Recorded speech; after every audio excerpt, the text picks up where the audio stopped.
Kelsey Ballerini, I guess that's probably how you say that. That's Legends. It's Dan RadioStyle. Hope everybody out there's having themselves a great day. I know I am for sure.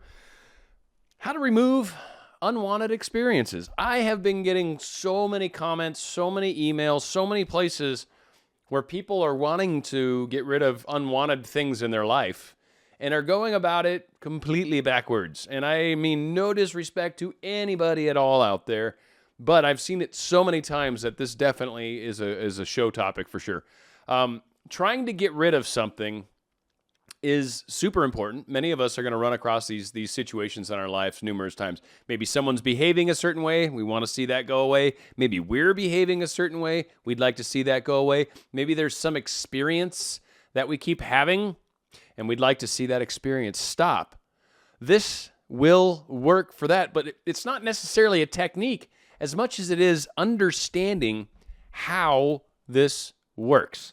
So what I'm going to start with, I've got a couple cool quotes. Well, one of them's a quote from Goddard. It's a nice little section of his thing where he's talking about this. One of his books. I have no idea which one. And also I got a couple quotes. I got one from Jung, and I've got one from Nietzsche that also apply. And then I'll do a quick follow-up, kind of close everything out at the very end. So hopefully this kind of makes sense. But again, getting rid of things in your life is specifically what we're talking about here. This applies to anything that you're trying to get rid of, any way you're behaving, any behavioral things that you're trying to get rid of, cases with maybe your child is behaving a certain way and you're trying to make that stop. I've heard Esther Hicks even talk about these things. Everyone's incongruent. Everyone is in congruency. Everyone is in agreement. Everyone is doing this the same way. So that's the beautiful thing about this. Like I said, I've got a psychologist from God knows when, way back when, and then Nietzsche, which is forever ago as well. And these guys are talking about it also. So let's start off with the Goddard piece of this, and I'll do my best. Actually, it's not one of his harder pieces to read, but it's pretty good. May I take just a minute to clarify what was said last night? A lady felt from what I said last night that I am anti-one nation. I do hope that I am not anti any nation, race, or belief. If, perchance, I used a nation, it was only to illustrate a point. What I have tried to tell you was this: we become what we contemplate. For it is the nature of love, as it is the nature of hate, to change us into the likeness of that which we contemplate. Last night I simply read a news item to show you that when we think we can destroy our image by breaking the mirror, we are only fooling ourselves. That I may not be misunderstood, let me again lay the foundation of this principle. Consciousness is the one and only reality. We are incapable of seeing other than the contents of our own consciousness. Therefore, hate betrays us in the hour of victory and condemns us to be that which we condemn. All conquests result in an exchange of characteristics so that conquerors become like the conquered foe. We hate others for the evil which is in ourselves. Races, nations, and religious groups have lived for centuries in intimate hostility, and it is the nature of hatred, as it is the nature of love, to change us into the likeness of that which we contemplate. We radiate the world that surrounds us by the intensity of our imagination and feeling. But in this third-dimensional world of ours, time beats slowly. And so we do not always observe the relationship of the visible world to our inner nature. You and I can contemplate an ideal and become it by falling in love with it. On the other hand, we can contemplate something we heartily dislike, and by condemning it, we will become it. But because of the slowness of time in this three-dimensional world, when we do become what we contemplated, we have forgotten that formerly we set out to worship or destroy it.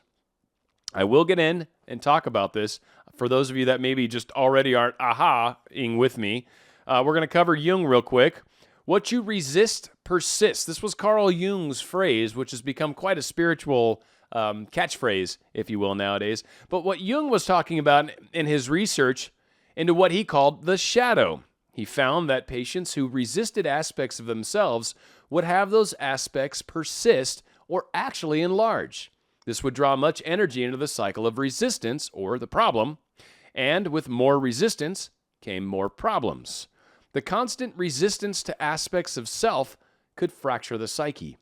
His focus was to have the person be whole rather than fragmented pieces or perfect. What did Nietzsche say, when he said, "He who fights with monsters should be careful, lest he thereby become a monster. And if thou gaze long into an abyss, the abyss will also gaze into thee." The tormentor becomes the tormented. People become what they love and hate because their mind focuses on it. The hall of mirrors folding in on itself. Madness. So what are these people talking about? What are we referring to? You cannot make anything go away by hating it, by loving it, by pushing it away, by rejecting it, by fighting it, by resisting it, etc. You cannot make anything leave your reality by focusing on it at all. I don't care if you put a knot in front of it. I don't care if you say, I don't want to experience it. I don't care if you say, I'd like to experience something other than that. So long as the thing that you're trying to remove is in your consciousness, it is in your reality. Period. Period. Period. There is no ifs, ands, or buts. There is no gray area on this one. If you are thinking about it, it is in your life. I hope that kind of makes sense. Anything that we resist continues or persists in our lives. Anything that we try to force away is pushed right back. Anything that we push away is forced right back. Anything that you shove against shoves back. It's nature's, why am I missing it? I'm totally forgetting the force equals mass times acceleration. For every action, there's an equal and opposite reaction. And this one, of course, that I was just referring to. And I'm so drawing about Newton's laws of physics. My goodness, that's hurting. But again, anything that we push on pushes back with an equal and opposite force. That is truly how it works. It's how you manifest, first off. So again, imaginal, right? We think of what we'd like to experience. We create that from our thoughts. So anything that is making our thoughts is making our reality. So again, now that we've got a pretty strong understanding of how this whole concept works, the point of how to make something leave your life is actually quite simple once you understand it. Once you understand that any thought of what you're trying to remove will cause it to stay in your life. So as I did a little analogy for someone, I don't know if it was a comment or an email or whatever it was. Again, it's too many things. I get them all confused. So if I'm trying to make action A, whatever it is, if I'm trying to make A disappear from my life, if I think about A in any way, shape, or form, A is going to continue. If I dislike A will continue. If I think of B, some other thing, then B is what I experience. Wait a minute. Am I onto something here? Have I maybe caught on to something secret here? It's not really secret, but a lot of us don't seem to make this connection. This is super important. If you want to make something go away, what you do is you spend zero time thinking about the thing you'd like to go away. Let's say, for example, my neighbor is a jerk and keeps flicking dog poop into my backyard, right? So I could spend time writing my neighbor notes about how it displeases me that he's flinging dog poop into my backyard. I could go and directly talk to my neighbor about how it bothers me that he's flinging poop into my backyard. Every time I see little turd nuggets flying over the fence like they got wings, I can go, I hate my neighbor. I wish he wouldn't do that. Stop flinging poop into my yard. Every single one of those options will create more poop in your yard, miraculously raining down from the heavens of your next door neighbor. How do I make the poop stop raining down? Stop focusing on it. Stop worrying about it. In this particular case, I guess you would just focus on other things, or you could possibly focus on maybe making your neighbor move, or you could focus on maybe his dog starts doing his deed in another location, maybe in the front yard where he's going to fling it on someone else's yard, right? Like, You could come up with other scenarios where he's doing something different, and that's what you're focusing on. What if we got a boyfriend or girlfriend that constantly is being negative to us? They're being mean. We send them a text message, they reply back mean, and that gets us even more infuriated, right? We get more angry. So we respond back with text, that wasn't very nice of you. And then we get mad, and then we talk about things, and we'll talk to our friends. I don't know how to make so-and-so stop being mean to me. Then you'll email, maybe me, or you'll throw a comment in a video. How can I make so-and-so stop being mean? I'm doing self-love, I'm doing this and that, but he keeps being mean to me. How do I make that stop? Well, focus and imagine him being nice to you, period. Nice to you. What would you like to experience? Imagine text messages coming back from him that are kind, that have wonderful words in them. Imagine getting a phone call from him where he's happy to talk to you, where he enjoys hearing your voice, where he feels like he hasn't talked to you in a long time. Focus on what you would like to experience. Period. Period. What would you like to experience? When people text me, or not text me, but email me or comments and say, I hate when this happens. How can I make this stop? Stop talking about it. Period. First, boom, right off the bat. Stop talking about it. Usually my follow-up question is something in line with, what would you like to experience? A lot of people, I think I'm asking this for some sort of strange reason, other than what it actually is. Why I ask that question to people is I want to get you already thinking about what you do want. By asking the question, what would you like to experience? I'm not just saying, use more self-love and do affirmations. I'm not just saying the standard litany. What I'm saying is what would you like to experience? Let's think about what you would like to have. What would you like to experience? What is it that you would prefer to have in your life? Then think about that. Because again, whatever you think about persists. You don't have to just resist it, but if you think about it, it's persisting. And this goes with my significant person.